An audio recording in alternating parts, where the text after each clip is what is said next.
નમસ્કાર મિત્રો, હું રાજેશ ભાસ્કર આપ સૌનું યુટ્યુબમાં આપણી આ ચેનલ પર સ્વાગત કરું છું.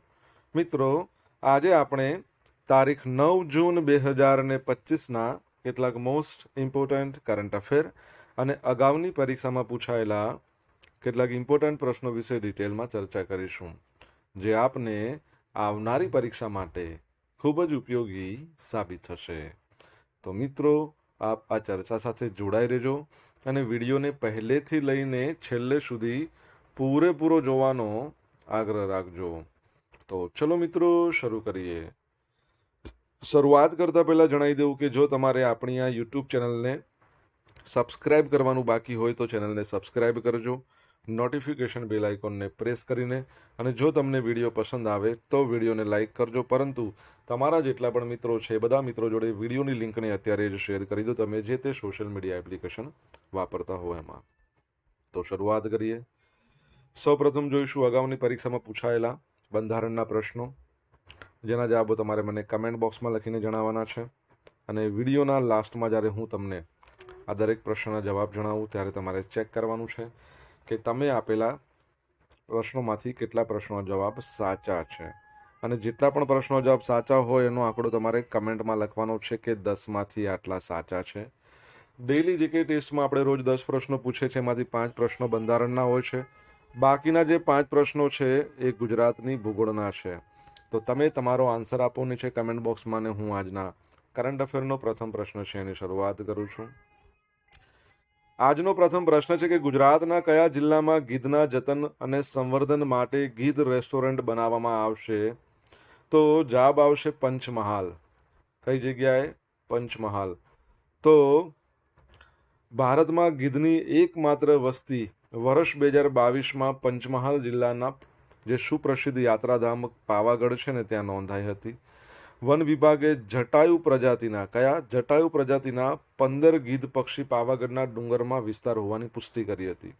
આ જટાયુ પ્રજાતિની વાત ચાલે છે. હવે ગીધના જતન અને સંવર્ધન માટે એમણે ગીધ રેસ્ટોરન્ટ બનાવવાનો નિર્ણય કર્યો છે. હાલોલ જે નગરપાલિકા છે એની કારોબારી સભામાં નિર્ણય લેવાયો હતો. જિલ્લાના પાવાગઢ વિસ્તારમાં 15 જેટલા ગીધ પક્ષીઓની વસ્તી નોંધાતા એના સંવર્ધન માટે 15 લાખ રૂપિયાના ખર્ચે રેસ્ટોરન્ટ બનાવાશે. 20 મીટર ઊંચી આ રેસ્ટોરન્ટમાં ગીધ માટે ખોરાક, પાણી તેમજ પક્ષીની જરૂરિયાત મુજબની તમામ વ્યવસ્થા કરવામાં આવશે. તમને ખબર છે ને, પાવાગઢની વાત કરીએ, પાવાગઢ અને જુનાગઢ આ બંને જીત્યા હતા મોહમ્મદ બેગડા, એટલા માટે એને બેગડો કહેતા હતા. ફતેહ ખાન એનું સાચું નામ હતું. હવે અહીંયા પંચમહાલ જિલ્લાની વાત છે, જીજે 17. એનું મુખ્ય સ્થળ ગોધરા છે. તમને ખબર જ હશે કે ગુજરાત ગૌરવ દિવસની રાજ્ય કક્ષાની ઉજવણી ગોધરા ખાતે થઈ આ વર્ષે. એટલે ગુજરાત સ્થાપના દિવસની તમે વાત કરો, બંને એક જ વસ્તુ છે. મને કહો, ગુજરાત ગૌરવ દિવસ ક્યારે મનાવવામાં આવે છે? કમેન્ટ બોક્સમાં લખો જો તમને જવાબ આવતો હોય તો. દર વર્ષે વર્લ્ડ એક્રેડિટેશન ડે ક્યારે મનાવવામાં આવે છે? તો આજનો દિવસ એટલે 9મી જૂન છે, એને કહેવાય છે વર્લ્ડ એક્રેડિટેશન ડે. ઓકે, જોઈ લઈએ આપણે એના વિશે. તો 9 જૂનના રોજ દર વર્ષે આ વર્લ્ડ એક્રેડિટેશન ડે મનાવવામાં આવે છે. વેપાર અને અર્થવ્યવસ્થામાં માન્યતા છે એની ભૂમિકાને ઉજાગર કરવા અને પ્રોત્સાહન આપવા માટે દર વર્ષે વિશ્વ માન્યતા દિવસની ઉજવણી વૈશ્વિક સ્તરે કરવામાં આવે છે. ભારતમાં ક્વોલિટી કાઉન્સિલ ઓફ ઇન્ડિયાના 2 માન્યતા બોર્ડ છે.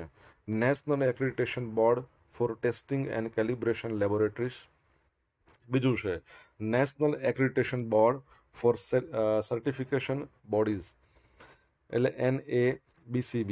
હવે 2025ની એની થીમ શું છે કે એક્રેડિટેશન એટલે કે માન્યતા, નાના અને મધ્યમ ઉદ્યોગોને સશક્ત બનાવવું. બરાબર છે. SME, તમને ખબર છે MSME કરીને આપણું મંત્રાલય છે, માઇક્રો સ્મોલ મીડિયમ એન્ટરપ્રાઇઝ.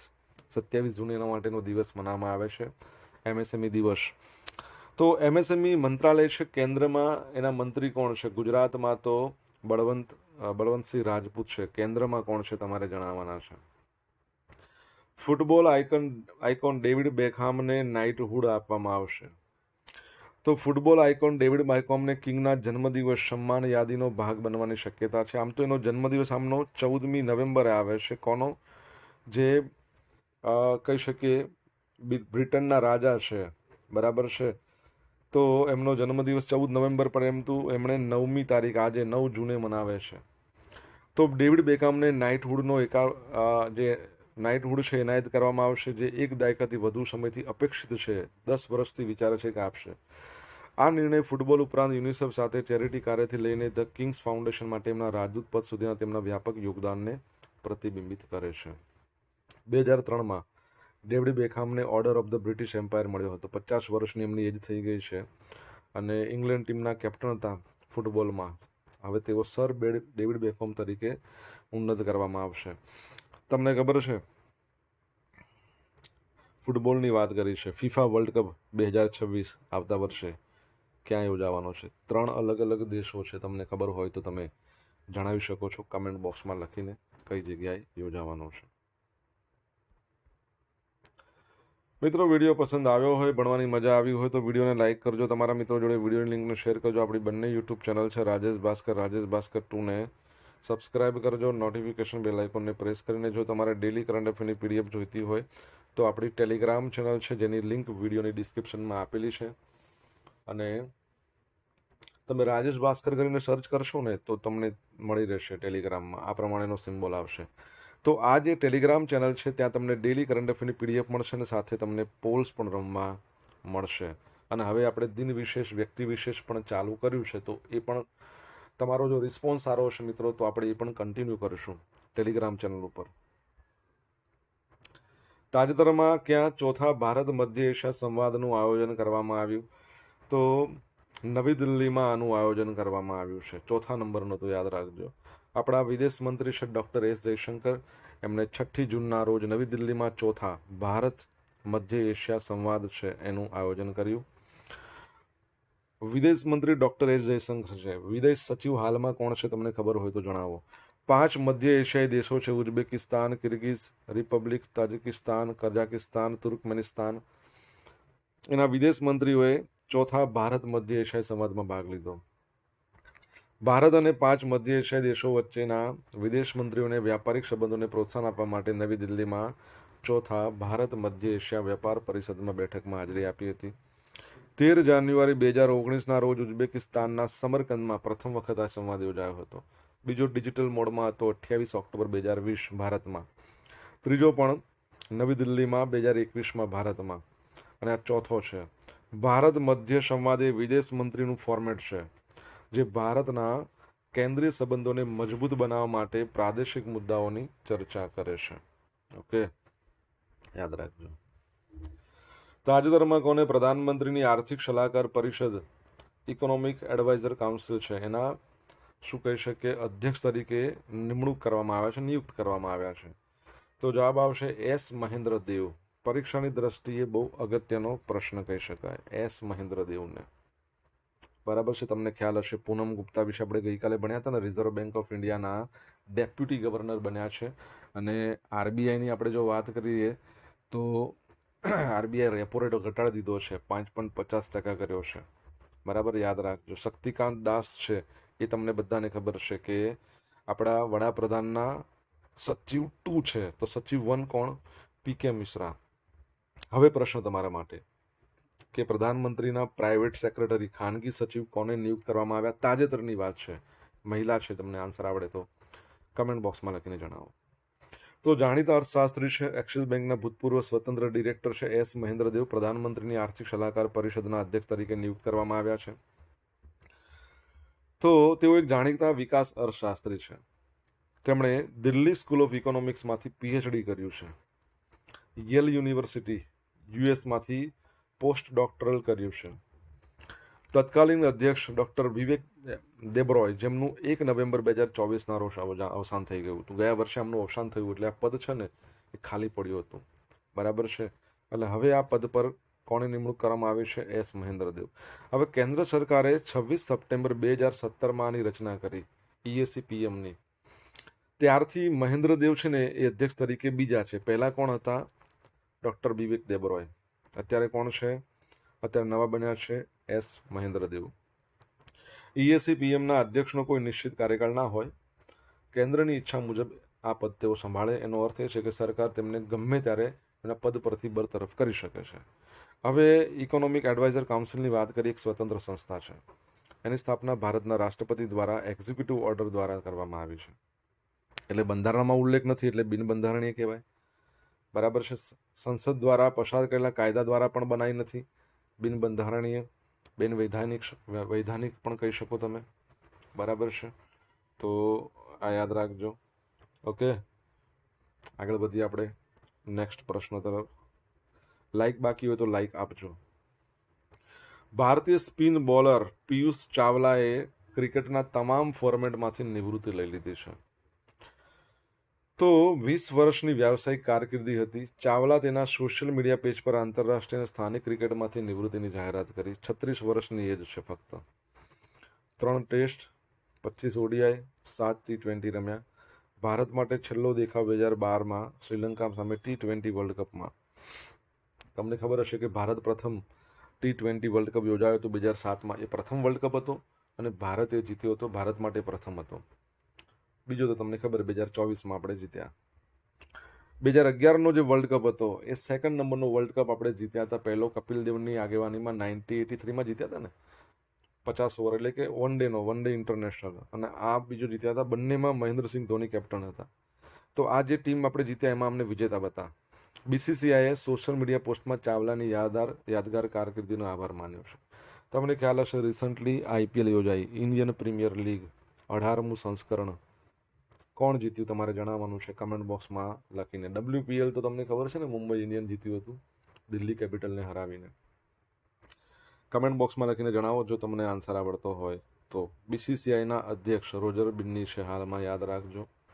દેવજીત શેક્યા છે એના સચિવ છે. 1928માં સ્થાપના અને એનું હેડક્વાર્ટર કહો એ ક્યાં આવેલું છે? વાનખેડે સ્ટેડિયમ જે આવેલું છે મુંબઈમાં. અને વાનખેડે સ્ટેડિયમમાં એક સ્ટેન્ડનું નામ રોહિત શર્માના નામ પર રાખવામાં આવશે. અને રોહિત શર્માએ નિવૃત્તિ લઈ લીધી છે ટેસ્ટમાંથી. સાથે સાથે તરત થોડા દિવસોમાં આમણે પણ લઈ લીધી. કોણે? વિરાટ કોહલીએ. સોશિયલ મીડિયાના માધ્યમથી મારી જોડે તમે કનેક્ટ રહી શકો છો. ઇન્સ્ટા આઈડી છે મારું rajesh.i.bhaskar. બરાબર છે. મારું ફેસબુક આઈડી છે RI ભાસ્કર. ટેલિગ્રામ ચેનલ છે રાજેશ ભાસ્કર. અહીંયા તમને ડેલી કરંટ અફેરની PDF મળશે, પોલ્સ રમવા મળશે. જો તમને ભણવાની મજા આવી હોય તો વિડીયોને લાઇક કરો, તમારા મિત્રો જોડે વિડીયોની લિંકને શેર કરો. ચેનલ જો હજુ સુધી સબસ્ક્રાઇબ ના કરી હોય તો સબસ્ક્રાઇબ કરી દો, નોટિફિકેશન બેલ આઇકોનને પ્રેસ કરીને. તાજેતરમાં કોણે નવી દિલ્હીમાં ભારતીય ભાષા અનુભાગ BBAનું ઉદ્ઘાટન કર્યું? બહુ અગત્યનો પ્રશ્ન. તો જવાબ આવશે શ્રી અમિત શાહ, આપણા કેન્દ્રીય ગૃહ અને સહકાર મંત્રી છે. તો 6 જૂનના રોજ કેન્દ્રીય ગૃહમંત્રી અમિત શાહે નવી દિલ્હીમાં ભારતીય ભાષા અનુભાગનું ઉદ્ઘાટન કર્યું. આ પહેલનો ઉદ્દેશ એ છે કે ભારતનું વહીવટી કાર્ય છે ને એમાં વિદેશી ભાષાઓ, ખાસ કરીને અંગ્રેજીના વર્ચસ્વને ઘટાડવાનું. નિર્ણય લેવામાં, સત્તાવાર સંદેશા વ્યવહારમાં માતૃભાષાના ઉપયોગને પ્રોત્સાહન આપવાનું. એટલે આ પગલું ભાષાકીય સમાવેશના દ્રષ્ટિકોણ સાથે સુસંગત છે. ભારતની ભાષાકીય વિવિધતા દ્વારા એકતાને પ્રોત્સાહન આપવા તરફ એક મુખ્ય પગલું છે. કેન્દ્રીય બજેટ 2024-25માં પ્લેટફોર્મના વિકાસ માટે 56 કરોડ ફાળવ્યા હતા. હવે તમે જો એક સત્તાવાર ભાષા નિયમ છે 1976, એમાં જે C પ્રદેશો છે, તમિલનાડુ, કેરળ, કર્ણાટક, એની સાથે વાતચીત માટે મુખ્યત્વે અંગ્રેજી ભાષા છે. એટલે હવે રાષ્ટ્રીય સ્તરે પ્રાદેશિક ભાષાને બાજુ મૂકી દીધી છે. એ એક રીતે અસંતોષનીય છે. એ બાબત સારી ના કહેવાય. એટલે અંતરને દૂર કરવા માટે જ BBAની રચના કરવામાં આવી છે, જેથી ખાતરી કરી શકાય કે કેન્દ્ર અને રાજ્યો એના વચ્ચે વાતચીત મૂળ ભાષામાં થાય. ખાસ કરીને આપણી જે રાજભાષા છે, બંધારણનો અનુચ્છેદ 343 કઈ છે? હિન્દી. તો એ હોય તો બેસ્ટ. હવે CDEC છે ને, centre for development of advance computing, એનો આમાં ટેકો છે. તમને ખબર છે ભારતની અંદર ટોટલ કેટલી ભાષા છે બંધારણ માન્ય? બરાબર છે. તો 22 ભાષા.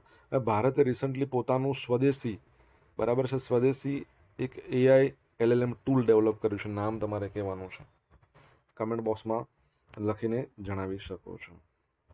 પ્રધાનમંત્રી મોદી કેનેડામાં G7 સમિટમાં હાજરી આપશે. લાસ્ટ ટાઈમ આપણે ભણ્યા ત્યારે એવી ડિસ્કશન થયું હતું કે એમને આમંત્રણ આપવામાં નહોતું આવ્યું. આમંત્રણ મળી ગયું છે એટલે જશે. તો 15 થી 17 જૂન દરમિયાન કેનેડાના આલ્બર્ટાના કનાનાસ્કીસમાં આ યોજાવાની છે G7 સમિટ. તો એમને સમિટમાં હાજરી આપશે. 51મી નંબરની છે, યાદ રાખજો. 50 વર્ષ પૂરા થઈ ગયા છે આવું આપણે ભણ્યા હતા. તો કેનેડાના જે વડાપ્રધાન છે માર્ક કાર્ની હમણાં જ ચૂંટાઈને આવ્યા છે. એમની છેલ્લી ઘડીના આમંત્રણને ટૂંકી સૂચના પર સત્વારી તેમણે સ્વીકારી લીધું છે. એક દાયકામાં શ્રી મોદીની આ પહેલી કેનેડા મુલાકાત છે.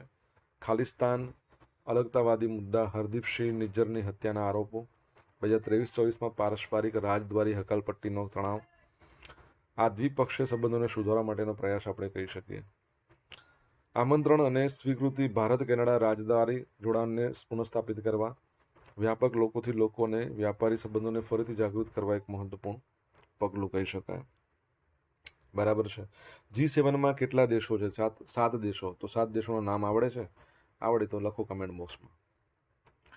હવે મિત્રો જોઈશું અગાઉની પરીક્ષામાં પૂછાયેલા બંધારણના પ્રશ્નો.